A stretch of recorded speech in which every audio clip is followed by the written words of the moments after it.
You step cautiously through the colony gates. Celine. Uncle Tonin sighs as he blocks your path. He looks like he hasn't been sleeping. I'm sorry, but you shouldn't be out here. Our children are so young and so precious. So fragile. Please, stay near the ship.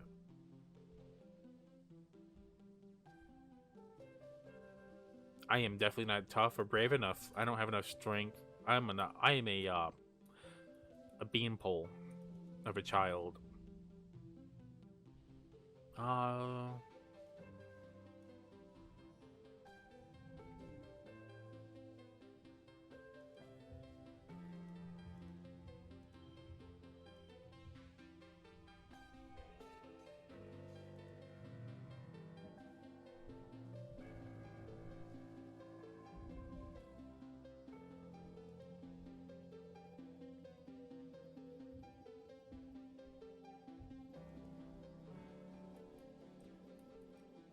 it's a new month. Did things change?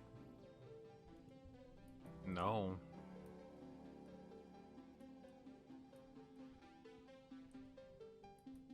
I mean, you changed positions. Diz is hanging over the south gates, his hands in his pockets, staring idly at the ground, digging the toes of his boots into the dirt. He nods at you, but doesn't say anything. Dare you to eat this worm? No. Oh no, I don't have anything for him. Hi, Mom.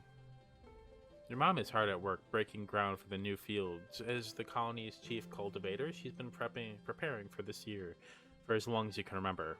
Hey, Celine, she says, leaning hard on her tiller and mopping her brow. You need something from me? If you're not going to class, you can always be put to work. Excuse me.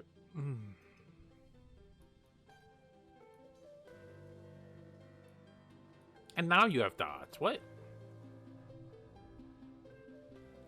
Celine, Tangent says, approaching you. We need to discuss my brother.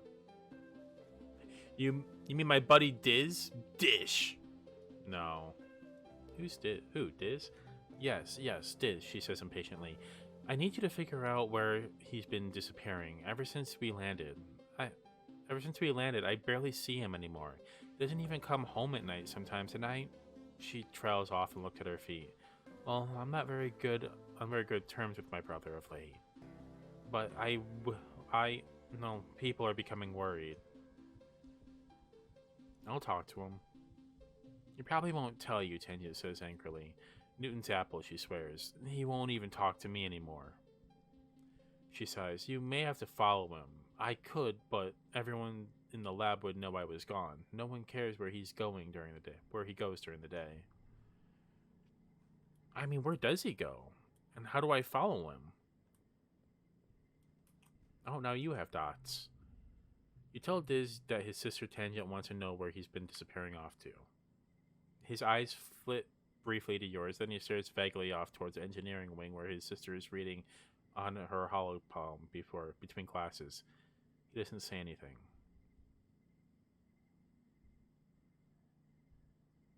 She's worried about you. She doesn't care about me, he says sullenly. Tangent's just worried she'll get in trouble if I don't come home one day. He scowls and picks at the hem of his sweater. She doesn't care about anything but her schoolwork.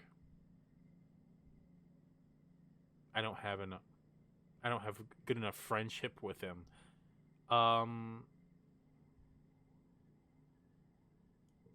Yeah, I'll leave him alone. His shoulders slump in relief as you go. I'm not going to be mean to him.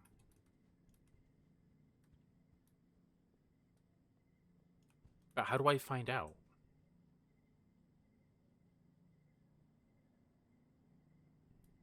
Hi. An enemy is running around the sports ball court, touching her hand to the ground. Oh, we've done this already. I don't have anything for you, though. Is there anything on the ground I can pick up? Anything at all I can give people? I found the random egg.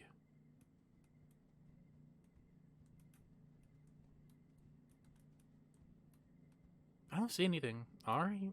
I mean, I don't know what else to do to help.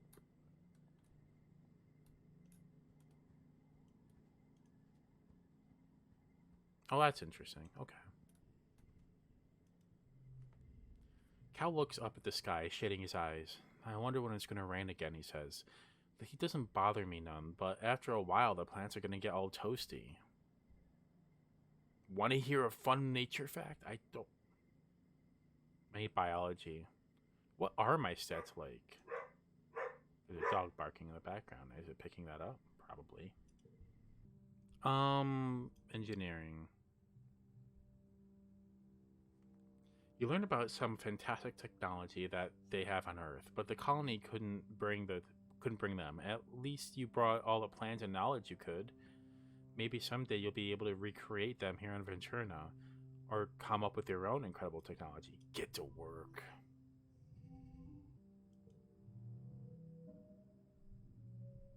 I mean, I just couldn't get it. Oh, I need a break. It's time for Venturnalia. Yeah, there we go.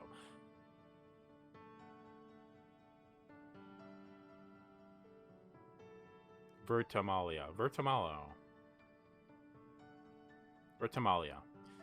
Utica and the council have called a festival to celebrate life here on the planet.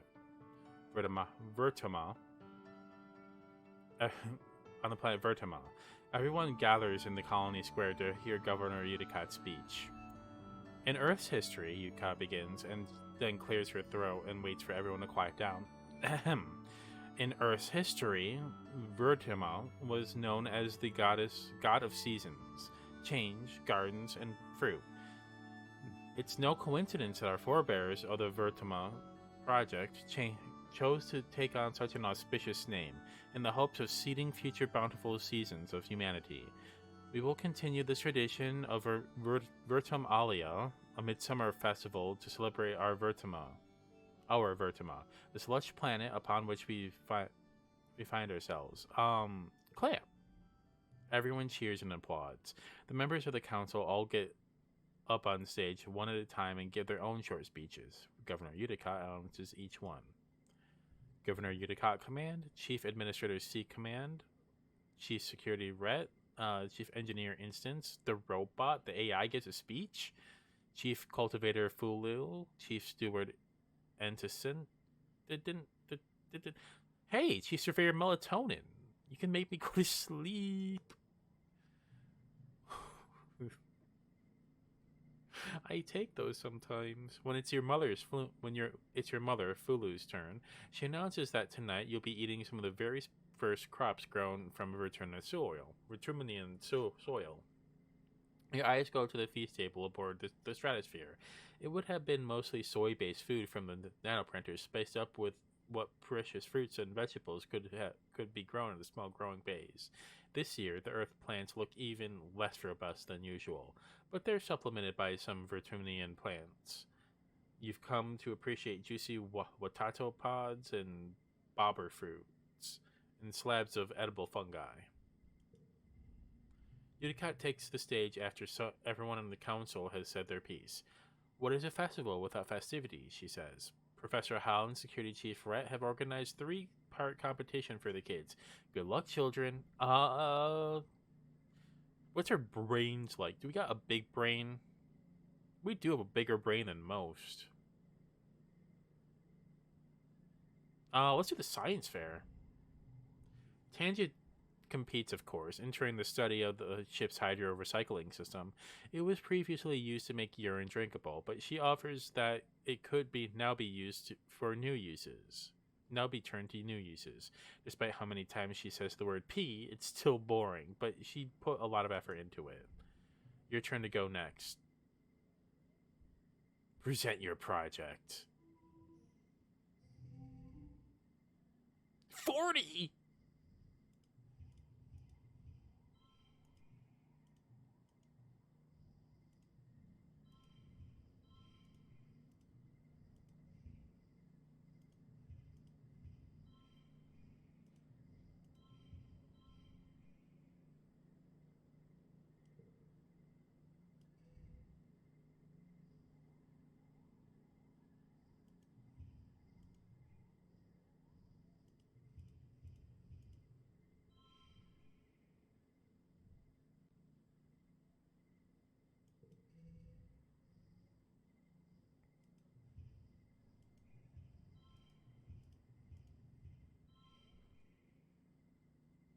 I can't push through.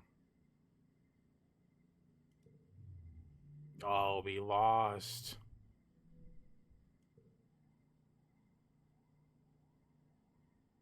Losing isn't always a bad thing in story challenges. That's okay. Tangent wins. She accepts her prize with grace, having expected nothing less. Your baking soda volcano was much less impressive than you imagined. It just kind of fizzes, and you don't explain it very well. It's very clear your dad helped. Maybe next year. After the festivities are over, everyone takes time off for a much-needed break. During the fierce heat of dusk, a few days rest is exactly what you need. You feel refreshed.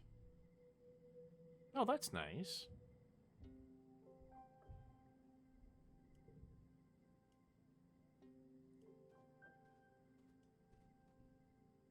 Hi. Have you gone outside the colony yet? Tang asks you. I hear there are all sorts of terrible things. Regardless, we're not allowed to stray from the great gates unless we're on an expedition. Tang rolls her eyes. Not that it stops my brother. Where does your brother go? Tell me his secrets. Wait, I can just ask him myself. Where is he? Tell me your secrets. I don't have anything to talk to him about. I would love to find something.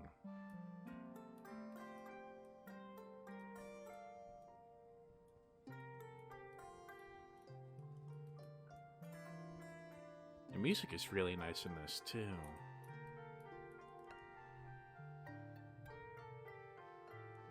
Oh, I still can't do it because I need... My toughness is really low. And I have no organizing skill, so I have to go in here for that?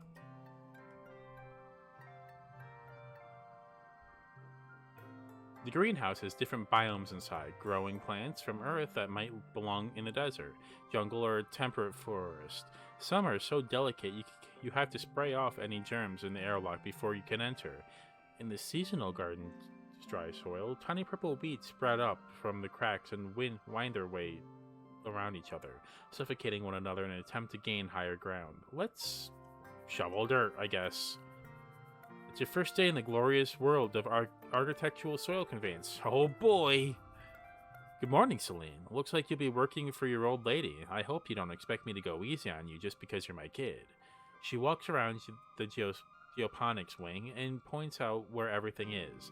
Your job is to move sod, compost, plants, garden waste, and equipment from one place to the other. Get comfortable with this, she says, pushing a squeaky, old-fashioned wheelbarrow towards you. Now, any questions before you start moving that dirt? Why not use hydroponics? On the ship, we grew most of our plants where their roots in the water. It's true it was more hygienic that way, your mom replies. She brushes an insect off her arm, which lets out a loud squeak in objection. But hydroponic systems use too much energy. Here, we have to grow them as we can the old-fashioned way. Where do I move it to again? From over there, she points to the pile. To there. She points to the identical pile 10 meters away. She sees your confusion. We had some very precious soil from Earth on the ship, full of all the nutrients and bugs and bacteria our plants need to grow. But it was lost, she sighs. In an accident, now we have to make more from scratch with using Ventrunian soil. This is part of the process. Don't we have machines for this? The construction crews already claimed all the hover lifts, she says, shrugging. But they'll break down in a few years anyway, and we don't have the materials to fix them. She grips your forearm. We're planet side now. Use your muscles, nature's hydraulic pistons. Let's get to work. That's my kid, Mom says, slapping you on the back. You stumble a little. I mean, you are beefy, Mom. Your arms start to ache after a first half hour of work, but you keep going. By the end of the month, you feel utterly drained and exhausted. And good somehow. You can feel your muscles growing already. I shoveled dirt. We win.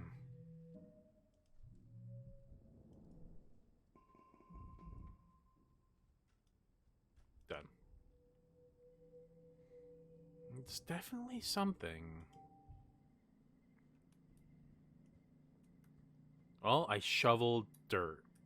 Are you proud of me, Mom? Probably not. um, that's the one thing. What, like, how do I know what my... Oh, I can... Interesting. Friends. Tangent's really high, but that's because she's easy to level. For me, at least, because, like, school. Memories. Can I choose the ones that I pull out? Or is it just random?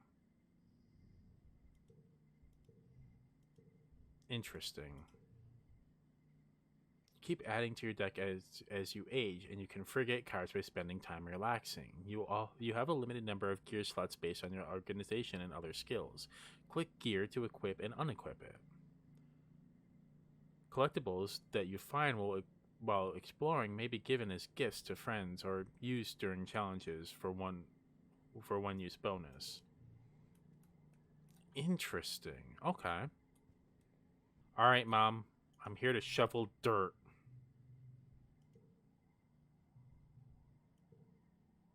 Your mom sticks a shovel in the ground. Bugs, bacteria, fungi, disease. Your mom waves her arm at the distant jungle. And who knows what else could be out there just waiting to infect our farms. I think I missed one. But that's okay. You think your mom is strong, physically, but sometimes she can be kind of a wimp. They're just bugs. Oh, she doesn't like bugs. That's funny. And we'll push through. It's more stress, but... Oh, I'm gaining friendship with Cal.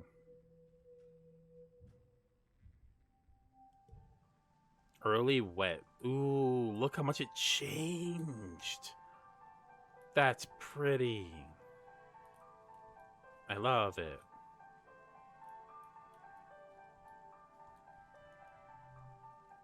It's pouring rain and everyone's trying to stay dry under the grass-roofed palapas?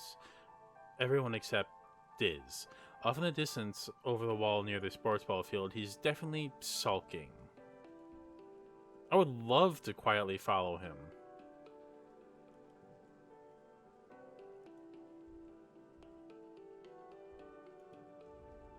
You tell security chief Rhett that you saw Diz up to no good behind the garrison. He's too distracted trying to put buckets under various leaks in the roof to pay you much attention. Thank you, Celine. I'll check it out later, he says, waving you off. If there's a danger to the colony, one of the lookouts will catch you. You're not so sure. You know Diz. He's very good at hiding when he doesn't want to be found. I do need a break soon. Tangent is watching a construction crew build scaffolding for the new engineering pavilion. They're using mushwood, which is so light that one person can easily lift a 10-meter long pole and stack it into place. That's cool. She points towards them. Human beings are so great, don't you think? Before we landed, this was just a dirty jungle. Now it's civilization. I've been learning about adaptability in writing in biology class. The books say it's what sets us apart from the animals. Like, we don't need fur because we can make warm clothes, and if it's too hot, we can make air conditioners instead.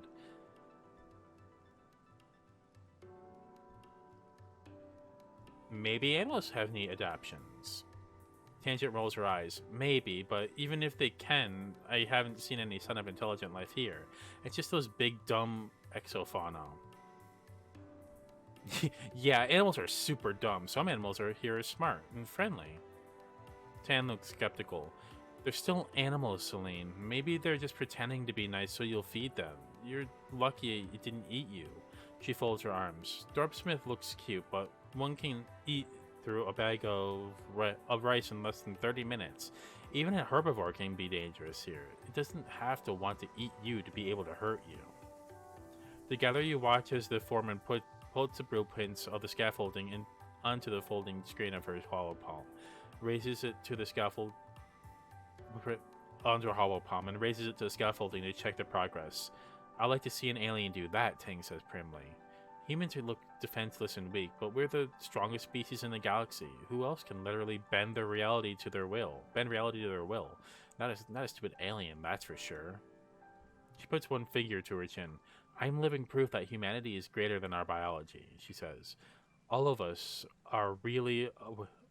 All of us are, really. With our giant genetic enhancements, we are the next step in humanity's evolution from great ape to galactic superspecies. That's an interesting way of looking at it. Let's go break. Take a break. Chips Court, let's rest this month. You split your time between watching holovids, listening to music, and studying for class. Occasionally, someone asks you to run an errand for them. You go on long walks. Overall, you spend a month relaxing and doing whatever you want, whenever you want. You really needed this.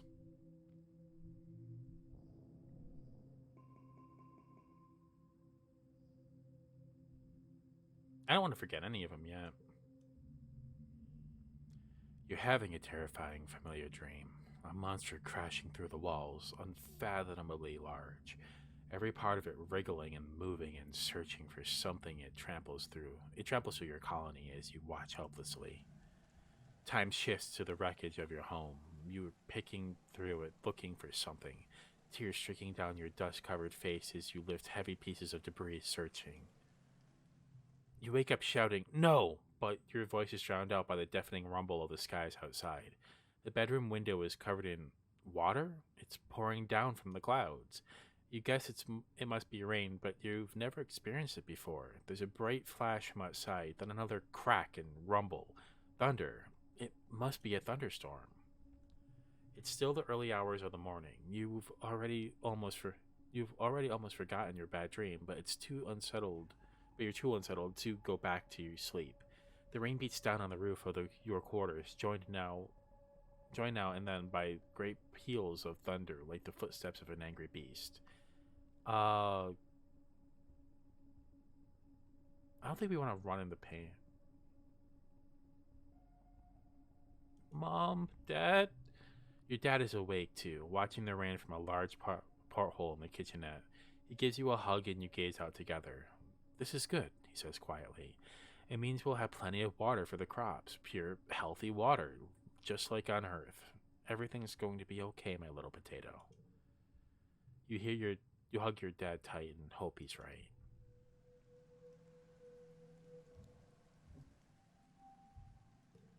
This is an adorable game. I can't even joke about how cute this is. Sad, but cute. I can't train with you. I want to, but I can't. Rain, Tang says, clearly unimpressed. She holds her hand. Any more reasoning?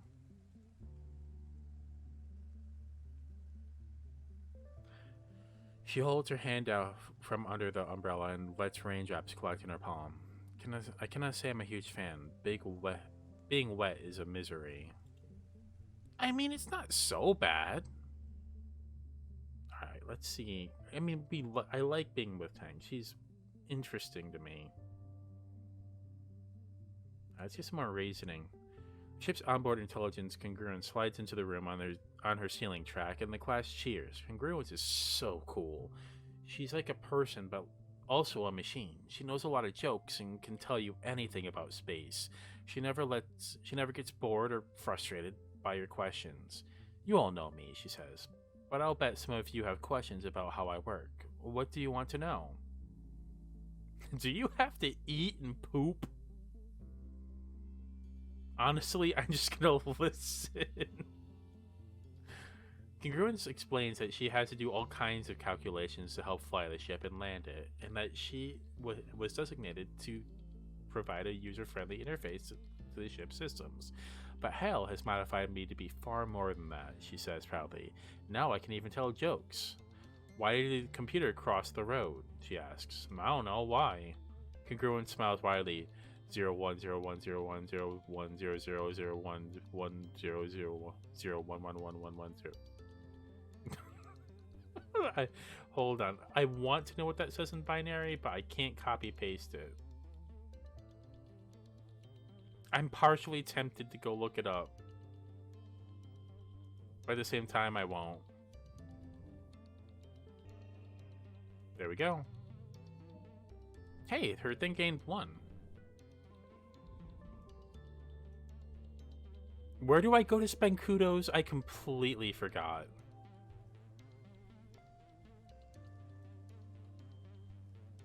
Next month. Alright. Where do I... How do I spend kudos again?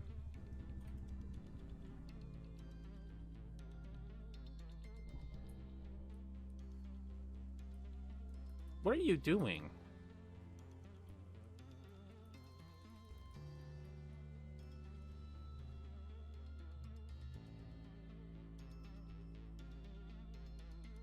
Oh, I can do that now.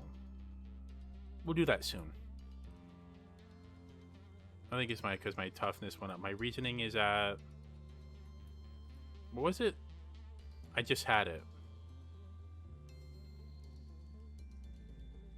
17 out of 100. Here? I can play sports ball. That sounds like fun. Maybe.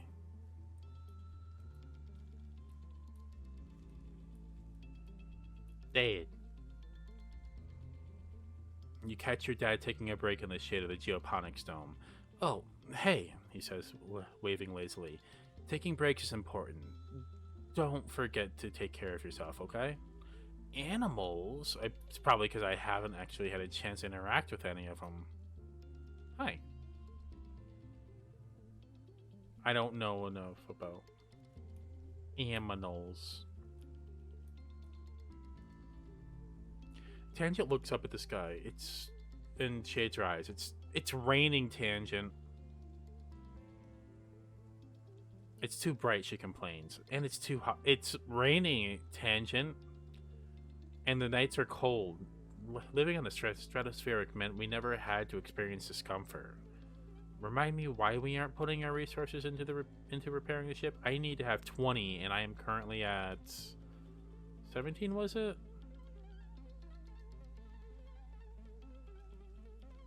Something like that.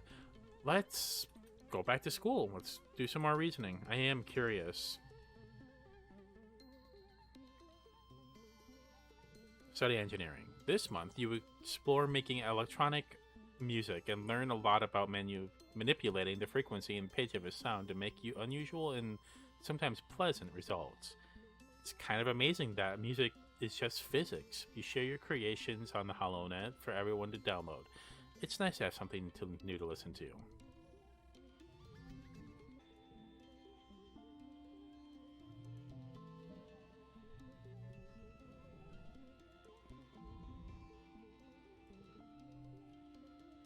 The days have been getting shorter, with only the yellow sun barely skimming the horizon. One morning, you wake in the darkness and have to check your holopalm to know what time it is. You see the holostream from Mars. Good morning to all my pals. Good morning to all my pals. If you can even call it morning, they named it glow season because like everything is crazy glowing out there in the dark. I'm staying the heck inside for the next month. What's the point in even going out if you can't see anything? It's going to be a long, boring month. No way, it looks cool out there. You peek out the window. The wormhole is the biggest you've ever seen it, like a massive fiery ring in the sky. The planet must be very close to it now. And out in the jungle, something new is taking place. The plants are flowering, glowing, iridescent blooms. And everything is full of life. There are strange new sounds, long hooting calls and gurgling roars.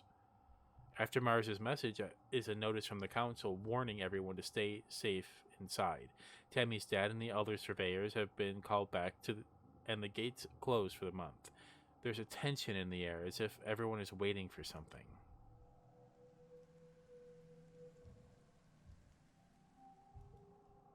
Ooh, look at that. Look how pretty that is. Holy crap.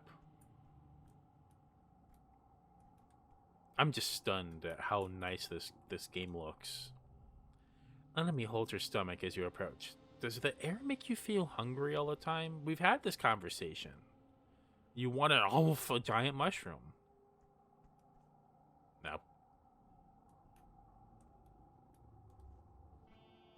Can I talk to you at 10? Where'd you go? Where'd she go?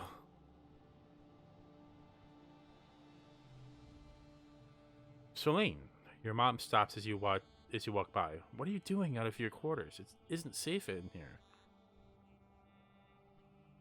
But I'm going to school. She nods in grudging approval. Fair enough, she replies. Stay close to the stratospheric. Got it? We don't know what's out there, just this time of year. Sorry, I got distracted by the saxophone. As you walk away and you're just out of earshot, you hear her mumble, stars. It is beautiful, though. It really is.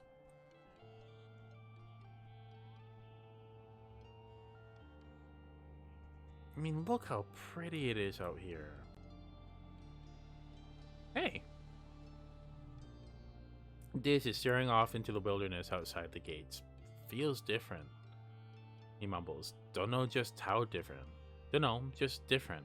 You ask him what he means, but he just shakes his head and stuffs his hands in his pockets. Does this interest you? No. Dare you eat this worm?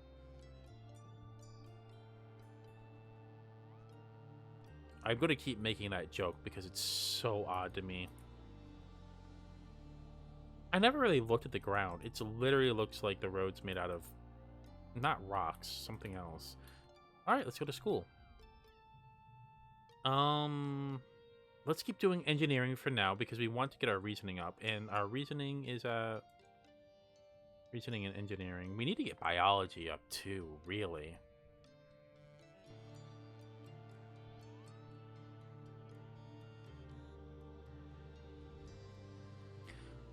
Your first test already? Calm down, class. Hal smiles. This quiz is just to find out where you all stand and what you need to learn in this class. It'll help me to tailor your personalized lesson plans for each of you. The test pings on your holopalm when you open it. It starts easy, suspiciously easy. Sure enough, every section is harder than the last, and you're quickly stumped by a question. You know the teacher said you weren't supposed to be able to answer all of them, but you look over at Tang. She's breezing through the test. The competitive gremlin inside you has an idea.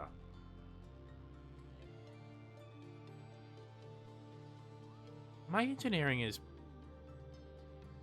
pretty high. I don't want to cheat. No, we're not going to cheat.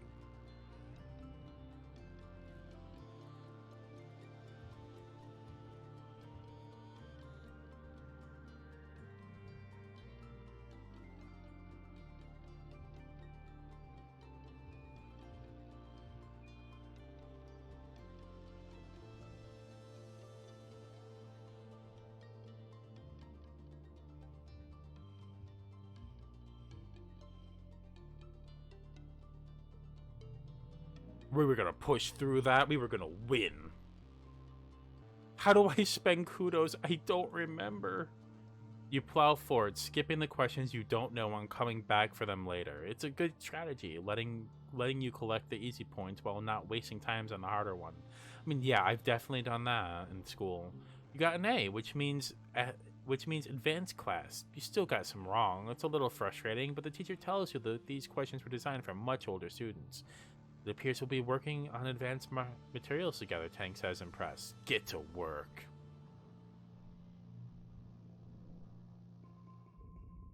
Yeah, I like her. It's daytime when the emergency siren starts up. Well, that passes for day. Well, what passes for day? It's daytime when the emergency siren starts up. Well, what passes for day? It's still nearly pitch black except for an eerie green twilight glow on the horizon. You look towards the gates. They're open. Wait, they shouldn't be open. The alert blares out for every speaker in the colony. It's the same one you use for hull breaches and fires, and in space, it meant you were supposed to go to the nearest emergency shaft and put on a spacesuit. On Venturna, it means go to the assembly point and wait for instructions. The closest assembly point is the children's crèche, but from the opposite direction you hear shouting and loud popping noises. Gunfire. Is the colony under attack? Yeah, we're hiding. You find Diz in the creche and join him on hiding under the arts and crafts table. The lights are dim. You scared? He asks quietly. Of course I'm scared. Diz shrugs. I thought I would be, but I'm not, he says. I'm not scared of stuff like this. Dude, come on. You can't help but glance at the holo projector on the wall. On the one that electrocuted your classmate, Tammy earlier this year. The glowing bear looms over the table and for a moment looks more like a monster than a toy. You grew up here. It feels weird hiding here, like you were just kids again. You hear more gunfire and yelling, but within half an hour, they play the all clear tone. Chief Surveyor Tonin comes in to let you know it's all safe. Now, as the lights come on, you glance at the hologram teddy bear again. Tonin and Tammy's dad. Was Tammy's dad? How can he be sure it's safe? How can he be sure anything is safe? You're relieved when your parents arrive with an ashen gray faced Cal. They won't talk about what happened at Geoponics. After 2 weeks of darkness, with the blue sun barely skimming the horizon, it begins to move higher in the sky and daytime returns. The council admits they don't know how the gates were opened or the creatures got in. Some of the attacking creatures were once thought to be docile, others were species nobody had seen before. It was like somebody had driven them to assault the colony. At least nobody was killed this time. Don't like that.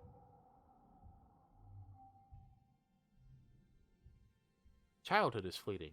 The game will end when you reach age 20, so you should focus on a few skills to improve and friends to spend time with. Use the skills and friends button on the top left of the screen to keep track of them. Good luck.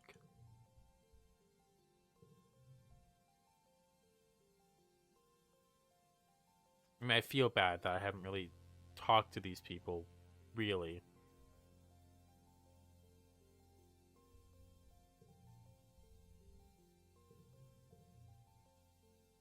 Oh, character trait. No.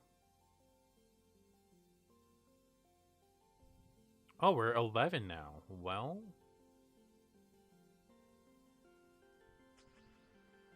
Talk to Tangent. Tangent is standing still with her face held up to the sky, letting blue snowflakes land on her cheeks. They melt almost immediately. She doesn't move as you approach. After a minute, she winces and rubs her eyes. It stings, she says, because it's made out of acid. Acid snow? Tang nods. Professor Hell says it isn't harmful and the important part of the natural cycle here. It freezes at 12 degrees Celsius and turns into tiny crystals that are so heavy they fall from the clouds. You can see them under a microscope. She sticks her tongue out and lets some of the flakes fall on it. It tastes kinda sour, but sweet, she observes. Fascinating. Tang pulls a simple jar from her coat. We know what they're made of, but our understanding is incomplete, she says, and places the jar on the outcropping of the rocks. The big mushrooms changed in shape and color before the snow began to fall. I wonder if there's some sort of signal that precedes the changing of seasons. What happens if I expose samples collected in dust for season to snow from quiet season? A small, excited smile creeps across Tang's face. There's so much to learn about this planet. I can't wait. I like you. You need some time off. Yeah, we're gonna do that. I like this season. Date. You're looking a little worn out, my little firefly. Your dad greets you, looking concerned. You know, despite what your mom might say, there is a such thing as too much work. Maybe some R&R in the lounge would help recharge those solar cells. What do you say? Maybe I just need a hug. Your dad throws his arms wide. Well, get in here, Tiger Butter. That's a cute name. After a long hug, you do feel a little better. Your dad gives incredible hugs. Oh my god, this game is so cute. I don't even know if my stress went down because of it. It'd be amazing if it did. Yeah, we need to relax. It's nice to take some time off to chill after the stress of the school and work. Not to mention the mental toil of just lying on this unpredictable planet. Looks like you're not the only one who needs some downtime. Some of the other kids are relaxing on the lounge. Oh, hold on. No, let's talk. Let's hang out. Okay, but you do stink. You hear Mars defend herself. It's not my fault that you can't tell. Maybe your nose stopped working, but the rest of us can smell it. And she waves her hands in front of her nose and makes a PU gesture, then turns towards you. It smells awful, right, Celine? Let's do a sniff test. Do you smell? Oh, she didn't like that. You make a show sniffing the air around Diz as he stands uncomfortably still. His clothes are a little dirty, but he smells fine to you. Kind of faintly boyish, like leaves and grass. You tell this to Mars. Leaves and grass? Ew, yes. Leaves and grass? Ew, yes, she says, nodding. That's exactly what I meant.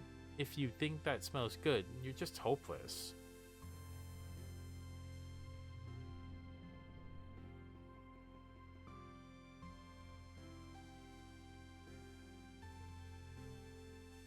So much has happened in the past month since the monster attack during Glow. The idea of this planet as a peaceful utopia has been shattered. The security squads are training new members and keeping close watch on the gates now. They're reinforcing the walls and even installing a few robotic turrets. It clashed your drills on what to do if the colonies attacked again. It's in all the excitement you forgot today was your birthday. It is my birthday. Your parents haven't forgotten. They wake you up early with enthusiastic shouts of surprise. The Venturment.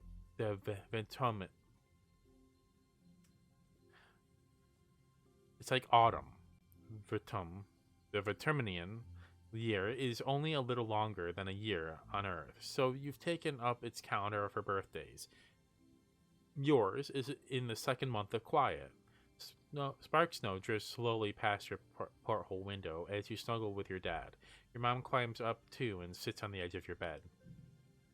Your dad pulls a bowl of fruit from behind his back with a flourish like a magic trick. At least you think it's fruit. What are those? Bobber fruit, your dad grins. The foragers have been picking these just outside the walls. They might look funny, but they're tasty. Try one. You take a cautious bite. The pulp is soft and tastes a bit like lemon, only more blue. I bet you can't wait to join the surveyors out there, your dad says wistfully. Who knows what else you'll find. Celine is not allowed outside the gates, your mom interrupts, her voice sharply. It's too dangerous for kids. Well, I know, but eventually, your dad says, but your mom cuts him off again. But not now, your mom replies. Not since the attack. Not with everything we know is out there now. I mean, we're not going to accuse our mother of anything. What is this? Loyalty. Your dad hugs you close. Don't worry about it, Tomato Head, he says warmly. We'll keep you safe. Your mom reaches over and pats your leg awkwardly. I know it's scary, but if you do, as you're told during emergency drills, you'll be okay. Nothing is going to hurt you kids while we're around. You'd like to believe them, but you've seen the colony fall in your dreams. How long will it be until those visions become real? Even still, your mom says, it's clear that everyone should know how to defend themselves if it happens again. To be clear, this includes knowing when to run away, your dad adds. Security Chief Rhett's offering self-defense lessons at the garrison, even for kids, if you're interested. You should drop by in sometime. Your mom gives you a stern look, and I've heard stories of kids sneaking outside the wall, she says grimly. If I catch you doing that, I'm going to put a chip in your ear. You laugh. What a good joke. Your mom doesn't laugh. What? Me? Never. Yeah, you better never, your mom retorts, crossing her arms.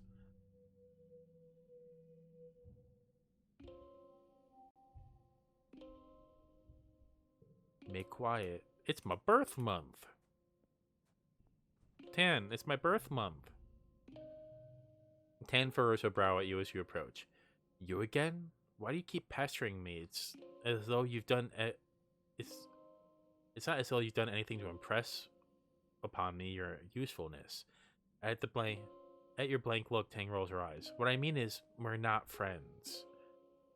But I want to be your friend. You seem nice enough. You and Tangent sync your hollow palms and play a game together where you race to assemble chemical compounds using a simple programming language. Tangent is a whiz and breezes through the levels, barely breaking a sweat. You can tell she's hiding a smile when she looks over your shoulder to help you with a particularly tricky algorithm. See, we're friends. We're best friends. She doesn't like me very much. Hey bro, where you going? This wipes his eyes and hides his face as you approach. Go away. I just want to be left alone. Why won't people just leave me alone? I don't want to be a part of this stupid colony. Okay. Excuse me. Allergy season.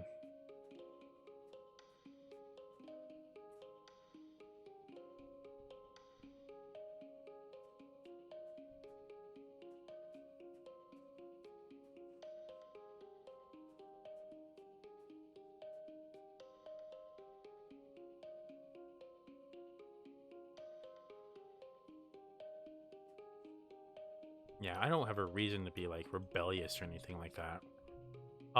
Let's do defense training. I feel like that would be really useful. You attend your first session of Security Chief Rhett's self-defense classes. It's a small class, mostly security officers and other adults. You and an enemy are the only kids.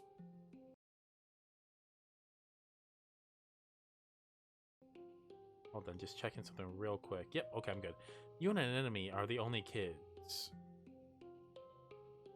She gives you a wink and a cheesy thumbs up as you listen to the rant about how everyone in the colony needs to learn self-defense. You could be walking along thinking you're safe within the walls and a flying animal could swoop in out of the sky. Then what would you do? Right? Chops the air with his hand. I'll tell you what you're going to do. You're going to chop the beast right in the throat. Hiya! He points at the assembled class, but only if you learn what I'm about to teach you. And the only way to learn is by doing. Who wants to volunteer for a demonstration? Huddle with an enemy for strength. Safety in numbers, you try to become invisible so you won't get called by Chief Rat. Someone else volunteers, and Rat flips him to the mat to demonstrate what happens when you try to grapple with someone bigger. How embarrassing. Glad that wasn't you. Only engage with the enemy when there's no other alternative, Rat says. No one walks away from a fight without getting hurt, so the first rule of self-defense is to not put yourself in situations where you need to fight. Exactly. Once you've learned situational awareness, we'll move on to hand-to-hand self-defense, drawing on a variety of martial arts. Only when I'm confident that you're ready will we advance to weapons. There aren't that many weapons in the colony, mostly stun gloves and batons with a few plas rifles. You hope you won't have to use them, but it's good to know how. I'm not good at this. As you get older, challenges have conditions. A challenge suit, social, mental, or physical, determines on the conditions that can appear, and which decks will work best. Try to collect social yellow cards if you want to win battles for social skills, empathy, persuasion, creativity, bravery. Interesting. I got 6 kudos. Where do I go for... I have so many kudos that I don't know what to do with. I forget where to use them. I genuinely don't remember. Can I click it? I am very smart. Hi. Oh, I can't study with her yet. How much more do I need? 40 or greater? Okay, I guess we're going to school more. Biology, and I mean, definitely engineering is a good one to use. You're bringing supplies to medbay when you see something unusual. Tangent curled up on on a bench, her head pillowed on a rolled up lab coat. She's fast asleep. You stop and stare. You've never seen Tang sleeping. She's always so busy. You're surprised she even has time to nap. You turn to leave her in peace when you bump into an enemy. What? An enemy says. She hardly ever sleeps. Just like a couple of hours a night. Is she sick or something? You look back at Tangent snoozing peacefully. Learn Tangent, Augment. I'm so jealous of her genetic enhancement, enemy says, rubbing at one of her scales sprouting on her jawline. She hardly sleeps at all. She's probably stayed up all night studying for this morning's history test. Let her sleep. Tang's hologram beeps a soft alarm. She sits up and stretches, looking totally refreshed and alert. She sees you watching her and looks annoyed. Just a power nap, she says. No reason to gawk. Get to work.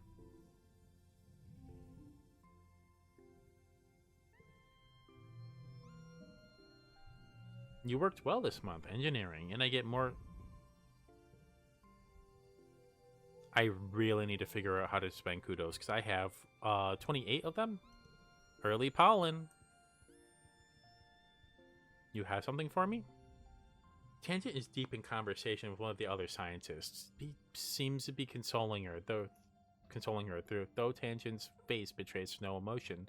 As always, he claps her on the shoulder and reassures her that she's doing really well for someone so young, and that everyone comprised some of their samples when they were first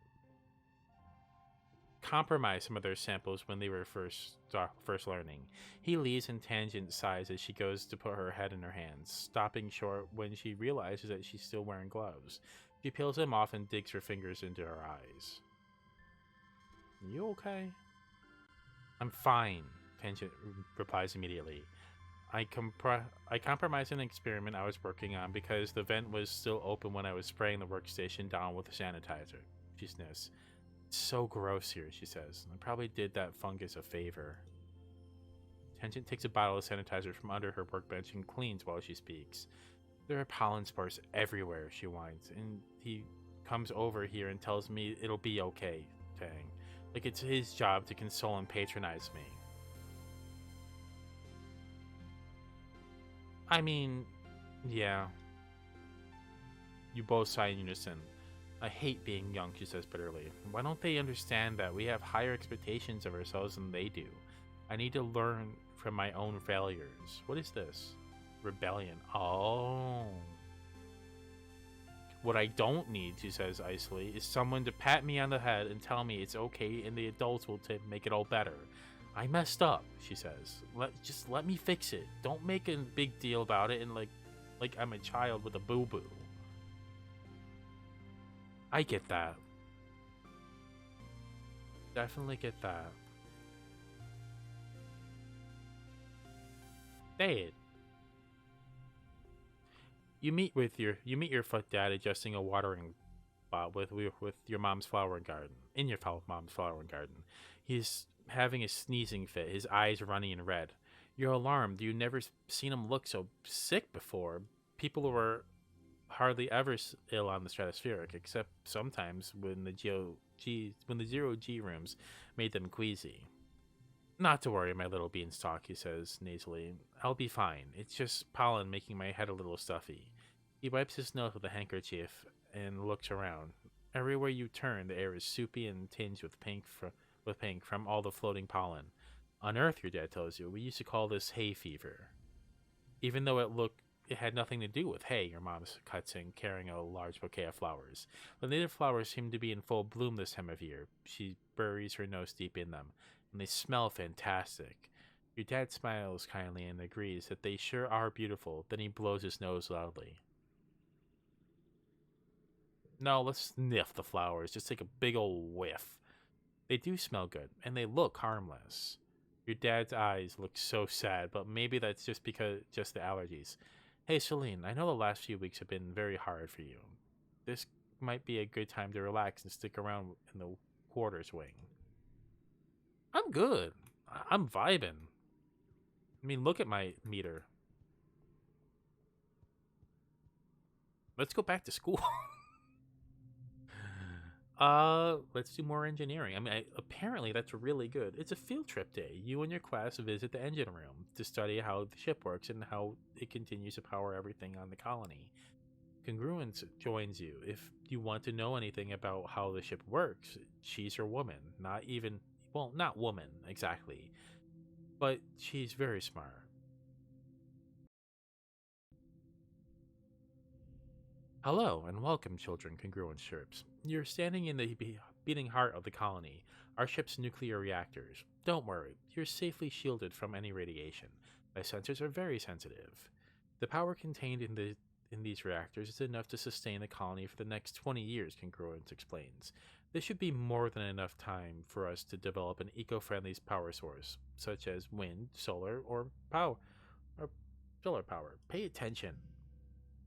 What is that? Gain memory. Oh, nice.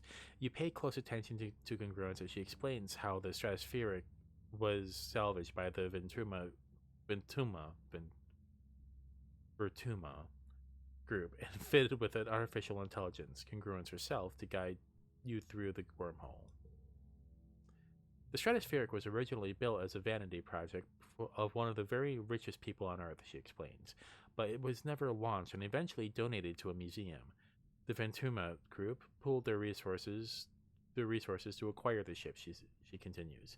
Funding the retrofit as a colony vessel required contributions from many people, most of whom could not join us for the journey.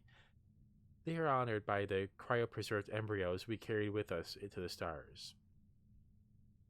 What about the Gentech and nanoprinters? You point out that there's a lot of technology aboard the stratospheric for a plucky little spacefaring colony. Where did it all come from, anyway? Congruence just smiles. That technology was acquired for the betterment of humanity, she replies.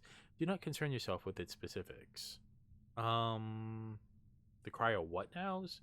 The cryopreserved embryos, Congruence repeats gently, donated by those who helped found our colony, though they are not here with us. May their legacy continue with us. After your blank look, Congruence laughs. Perhaps this is a better topic suited for life sciences, or if you require further information, through independent study with Chief Steward Antecedent or Chief Engineer Instance. What happens if you break down?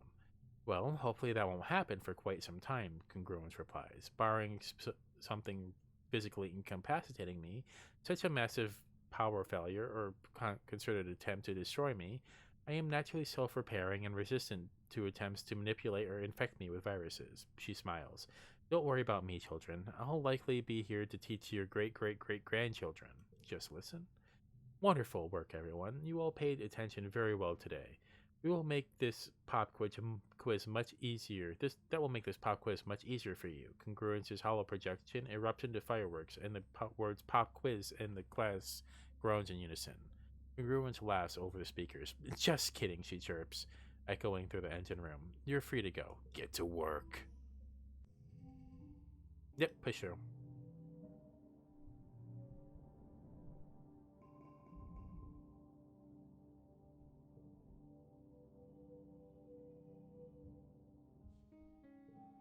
It's mid-pollen.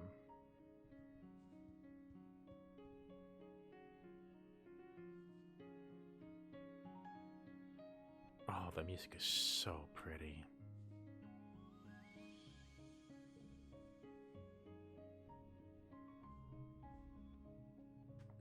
Tang furrows her brows as you approach. Oh, we're not friends still.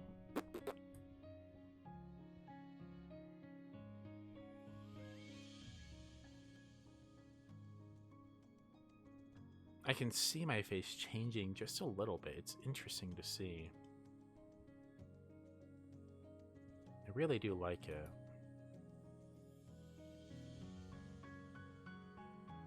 Alright, I guess we'll go back to engineering. I really do enjoy these. So much math. It's everywhere. Physics math, computers run on math, electricity, mechanical engineering, chemistry, and anything to do with space. Math. Behind everything is some equation or other to calculate how to turn in one thing into something else, or to tell how efficient something is. They should have called this whole branch of matheneering, studying engineering. I mean, you're not wrong. It all is math.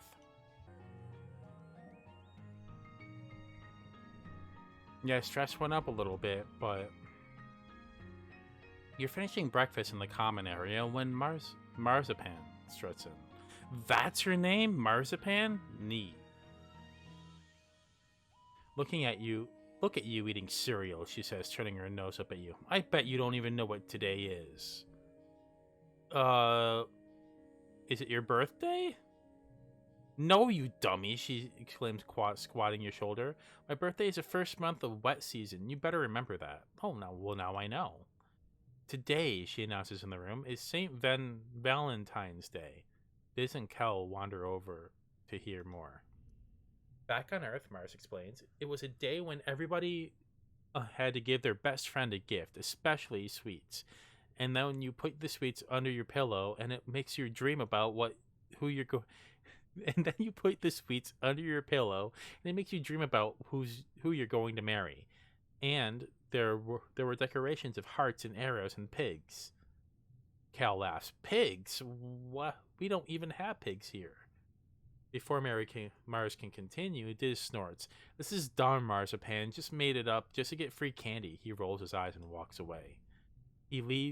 As he leaves, Mars shouts back, well, nobody was going to pick you anyway, you stink. I know who my best friend will be. I think it's dumb too. Valentine's Day sounds like fun. Kel nods, slapping his hands excitedly. I'm going to tell all the other kids about it, Mars says. So you go around and find your best friend and give them a gift. She points her finger at you. Make sure you do it by the end of the day, or it doesn't count. And if too many people want to be my best friend, she adds, I'll hold tryouts for the position. It's only fair.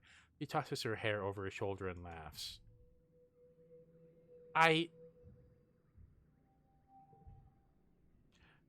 bet I need to get a present. I need to get a present. Where do I go to get a present? No.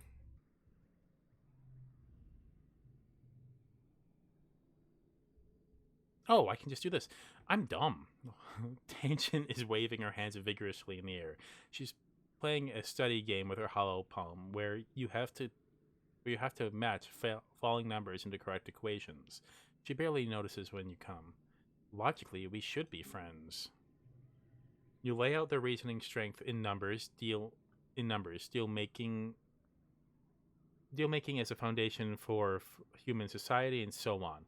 Tang pauses the game and her eyes focus on you. Best friends? That sounds so childish, but I suppose us smart kids should stick together. And it will make Mars stop asking me if I've chosen a best friend yet. She goes back to her game. I accept your proposal. Yes! We have a friend. Now she can't say we're not friends anymore. I like her. I like her a lot. I like her hair.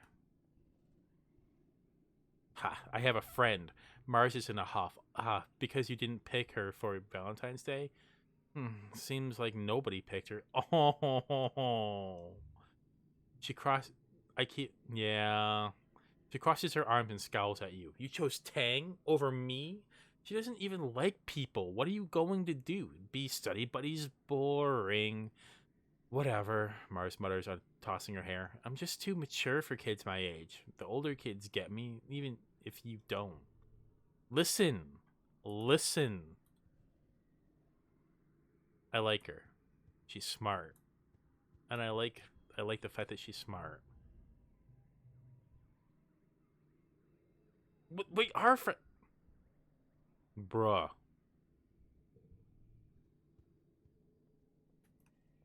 Logically, we are friends. I need to go study.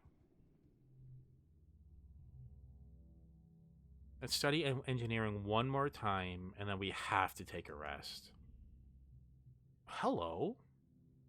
To further your engineering knowledge, you're taking a mini class with Chief Engineer Instance on the construction and maintenance of your hollow palms. These devices are engineered bismuth crystals embedded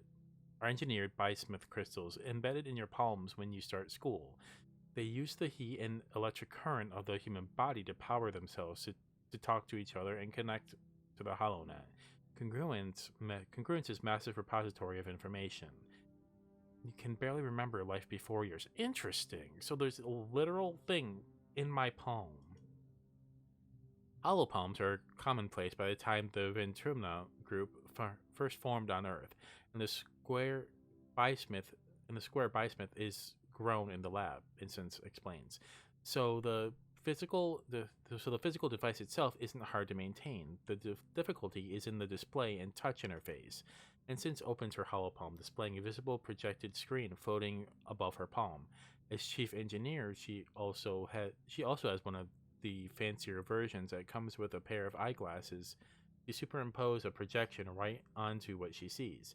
The interface relies on the plasma voxel generators, which require extremely small components that are impossible to nanoprint. The material will have to be mined from Venturna itself. Tang raises her hand. Is it possible to hack these devices, she says? If the biological electronic interface is so thin, is it possible to hack the human body? In a way, we've already begun to hack the human body, Instance explains. What you call gene tech. What do you call gene tech? Everything the body does is capable of depends on 4 amino acids in different configurations. It's no different than congruence.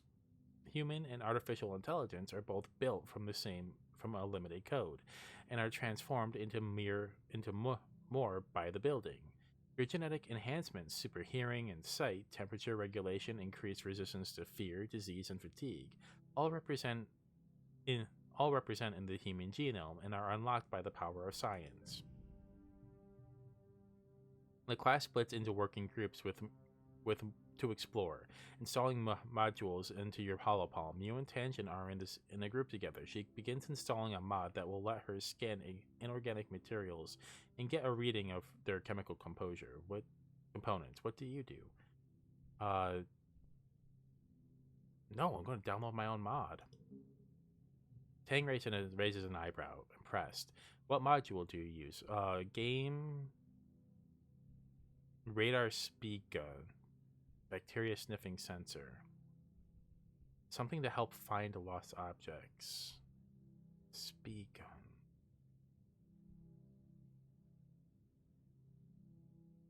Oh, is that for like... No.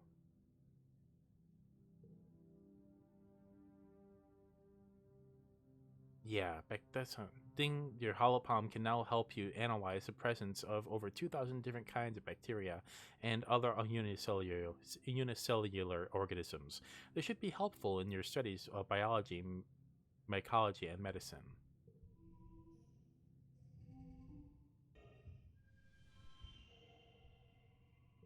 Oh yeah, we definitely wanted that.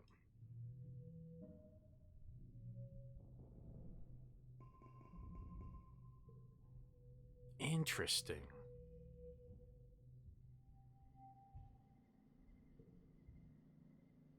Oh yeah, we have to rest. We have to rest. Look at us. Living quarters. Let's relax in the lounge.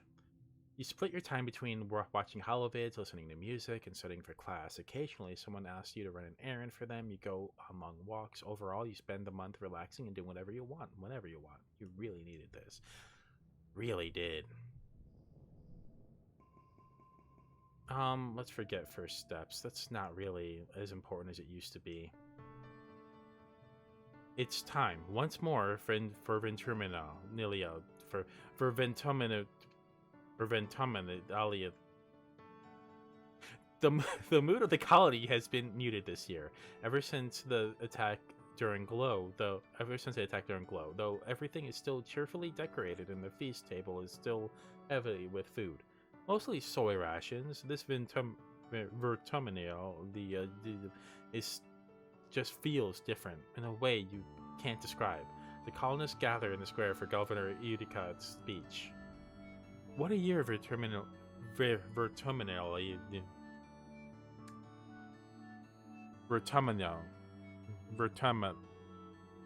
autumn, vertuma has given us. The governor begins in her weedy voice. I stand before you so proud of everything the colony has accomplished in such a short time. I have always hoped that we would bring. I'd always hoped that we would bring us the great. I'd always hoped that we would bring with us the best facets of humanity: cooperation, resilience, and creativity. And the events of this year have given me no reason to doubt my convictions. These creatures were unexpected,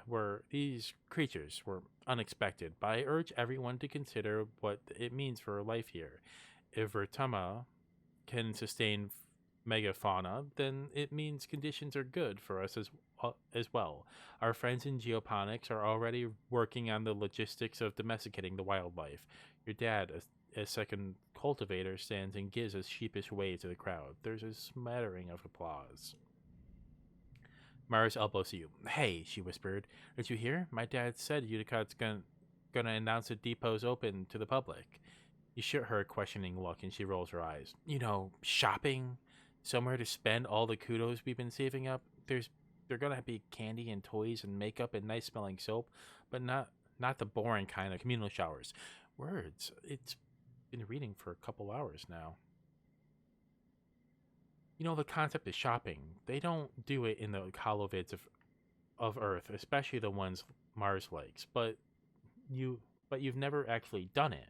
The colony provides everything you need, but it would be nice to buy yourself a treat. My dad gives me an allowance, Mars says, shooting you a look of pity. It's too bad your parents make you work for yours. You and Mars tune back into the speeches, just as Utica has predicted, announces the opening of the general store at the depot. Mars gives you a knowing look as she claps. Utica gestures for the council members to stand. Finally, the council members, unchanged from last year, we are as always proud to serve you and your colony as your government. The music starts as the Governor Udicott finishes. Thank you all for your hard work and your perseverance this year, she says over the ruckus. Together we build the future. It's been a couple hours. The crowd disperses and sets up for the annual Vertamalia Games. Just like last year, there is a pet talent show, a science fair, and a bot wrestling now with obstacle course. Which one? Oh, we're going to do the science fair again. Heck yeah. Your competitor for the science fair is predictably Tangent. Her project is on a tensile strength of various building materials, concluding that mushwood is the best choice when you consider not just strength, but also sustainability and ease of use. The judges want to know what you've been working on. Let's present my project. 47. Holy crap.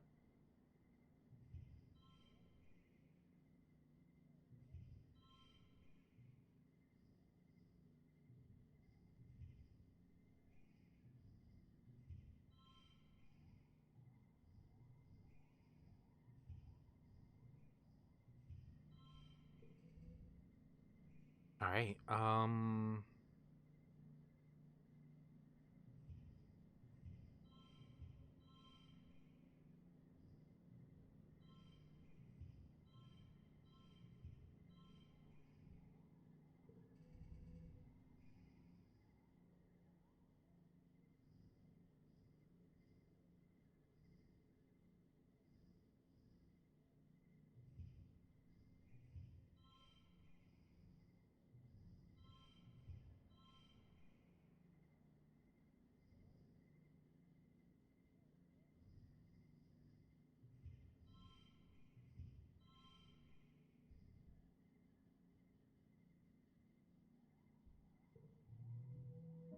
We're gonna win.